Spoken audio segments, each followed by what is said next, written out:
Hi Scorpio, welcome, welcome, welcome. It's my pleasure to read for you per the usual. And also per the usual, you also know you don't have to have any significant scorpionic placements in your chart in order for these messages to be for you.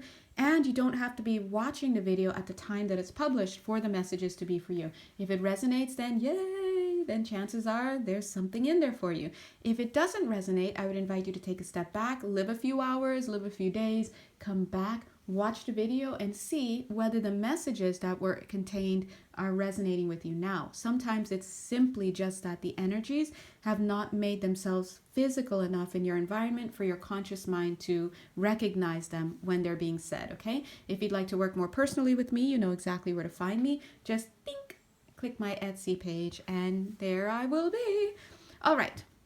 Anyway, so let's jump in. So Scorpio, as I was giving a little shuff right before I pressed play, literally as my right hand was doing my last shuffle to press play on this phone, this card fell and I picked it up and it was the, oh my gosh, there you go.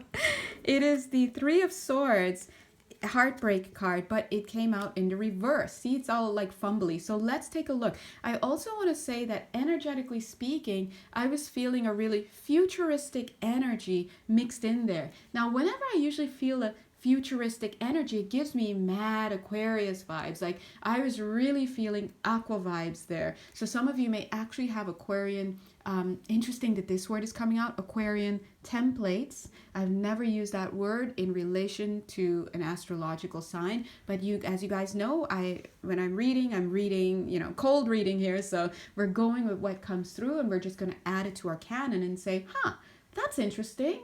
Tell me more. Okay. So I'm getting that some of you may have, been accessing, you may have actual Aquarian templates and we don't know what that means. So don't jump to meaning, just ask Spirit to explain it to you. So don't go from the bottom up like I think it means. No, I'm going to stop you right there. You don't know what it means. It's so bad, but so real, right? It's keeping it real. Ask your guides to tell you. But the way that I'm feeling it, it's a template. All right. So that's what I'm getting. So the question I want to ask you is I also want to point out that when I'm feeling this energy, let's call it an Aquarian template that you get to have access to, it almost feels like, we want to ask also, it feels almost like it's temporary. So maybe it's something that can come into your field, come out of your field, or somehow have some type of access. But either way, we may already be working with astrological templates, because astrological signs are just merely words we use to give to energies, right? Energetic functions, energetic frequencies, things like that. And maybe we're experiencing these templates in our lives already. We just don't know from this conversation when that's happening to be able to put a name to an experience. But I do get, and look at the card that dropped out. I just saw it. Here's the Sun card, Illumination. Yeah, okay. I do get with this energy here that I'm feeling for you guys, Scorpio. I want you to turn around and look at what is there for you. This is giving me a little bit of an apprehension. I keep feeling wedding vibes. So I'm getting apprehension now in my heart space, in my throat, in my heart space. It's feeling very like, this is my stomach, but it's like this. The energy, apprehension. So you're kind of feeling into future and then different timelines and this and that. I want you to do this. Right? Because you notice how my energy started going all over the place because I'm in your energy. So breathe in and then solidify and then ground. Here now. So I'm going to just give an example of how that would have been playing out in somebody's life. For example, let's say you're in a relationship with someone, you're really liking this person, and you're energetically liking this person or feeling the vibes with this person so much, and energetically you're accessing future timelines where you're actively with this person, and so married to this person.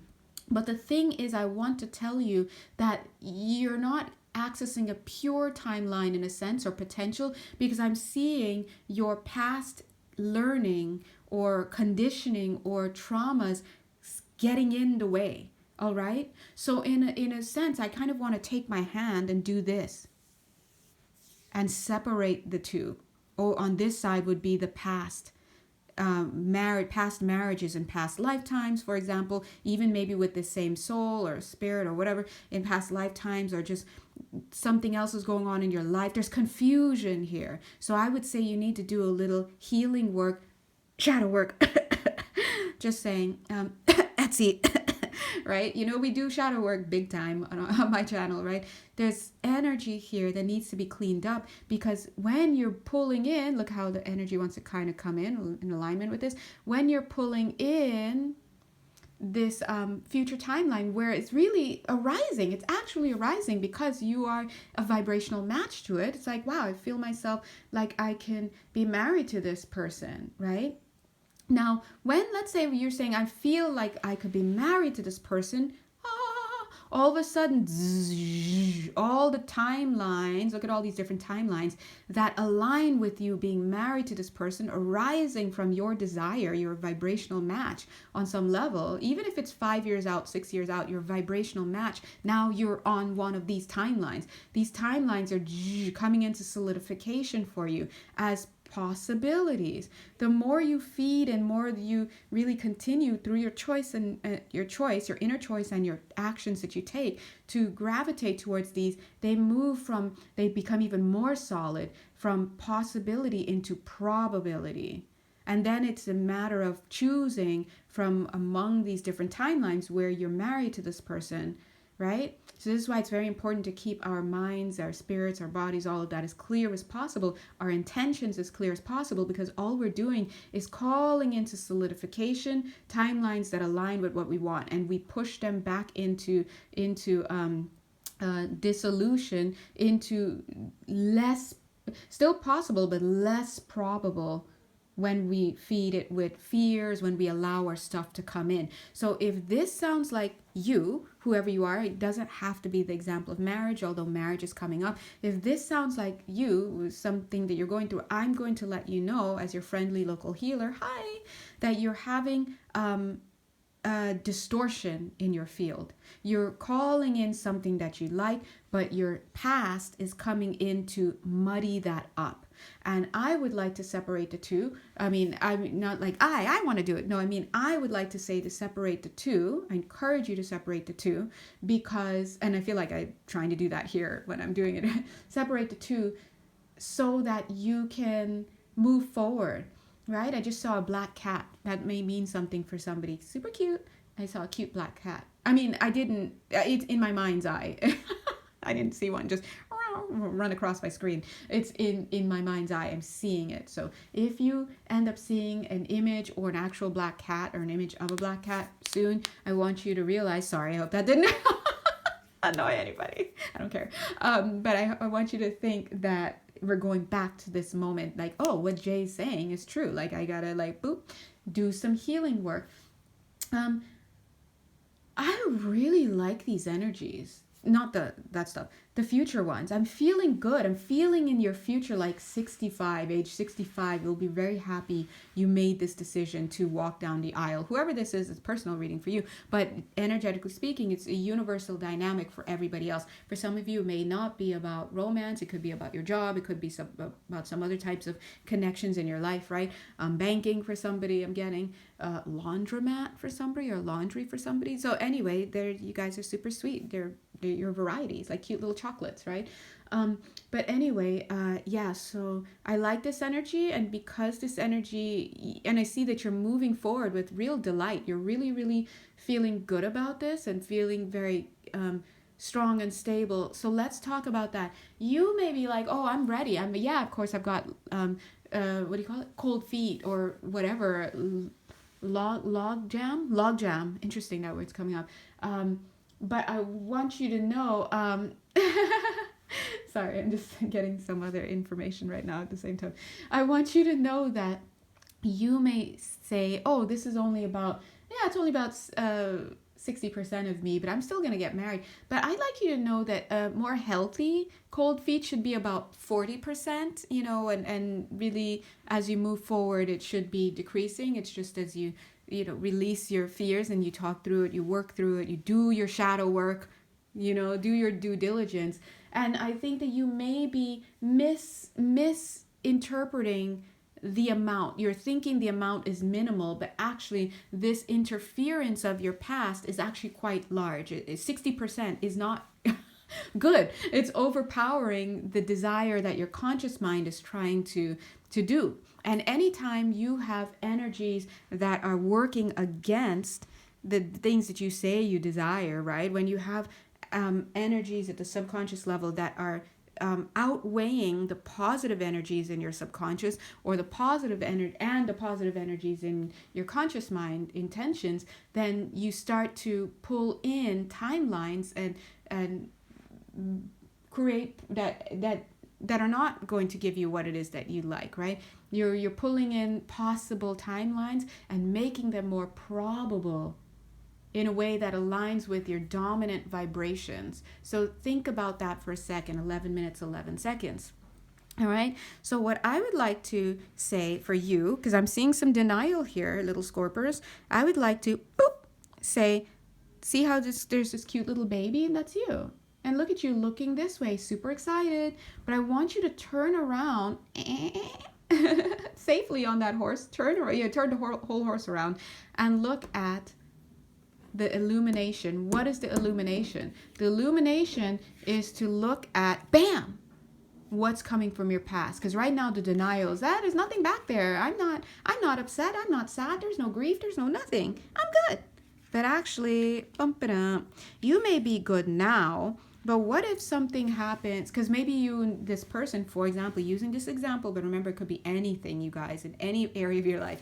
But let's say for you and this person, you've lived a few years together, you've done some stuff, whatever, and you've had many, many interactions, and you've seen enough to know that, hey, we can work through things. But what if, and this will happen for everybody, you, after you get married or closer to the marriage date even, you start to, or in a relationship, you start to have unprecedented experiences, and you would think, oh, well, we'll get over this, we can work through it because we work well together. But what if that thing that comes up actually boink triggers the aspect of you, or the aspects of you from the past? These are past aspects of you, different lifetimes of you that may have unhealed trauma that are hanging out, right? Because we want to create soul integration. So we want to heal the things that come up for us. That's why inner work and shadow work is so important, because the things that trigger us are based off of some things that need to be healed. And when we continue to deny those things, that's the shadow you're creating. So when you turn around and you look at what you're running from, you're actively doing your healing work. 13 minutes, 13 seconds. So if you don't want something from your past to get so triggered that it tanks your relationship or tanks your opportunities, you have to take a look at those things. Because if you're thinking, oh, everything's fine, I'm not feeling anything, I haven't been triggered, blah, blah, blah, we've worked through everything, that's just a little bit foolhardy, especially if this reading is resonating with you. And I'm saying, hey, you, 60% of you is vibing with some heart stuff that needs to be looked at. For some of you, I'm getting this is in the throat chakra you have to look. Some of you are walking around here in relationships where you're not really expressing yourself. You don't want to make waves. You don't want to make someone upset. Things are going so well right now. Speak up. Some of you, I'm seeing something around the cranial part, around the back left of the field in the cranial area. Look at that. We got to look at that. Now, what does that mean? Does that mean that it could simply mean, doesn't mean, oh, I'm going to have a head hemorrhaging or whatever you want to think of in the physical body. It simply means that there are things that you energetically that you're choosing not to look at. It's hiding out behind there. You may or may not have symptoms of this in your physical body, such as headaches. You bumped your head in the area, whatever. You may not be there yet, but I'm just showing you what's there. So I'm just showing you, and there are other places in the body where these energies of denial are hiding. So it's very important to take a look at that, okay? God bless you, but I love this future energy for you. Let's clean it up so you can get it.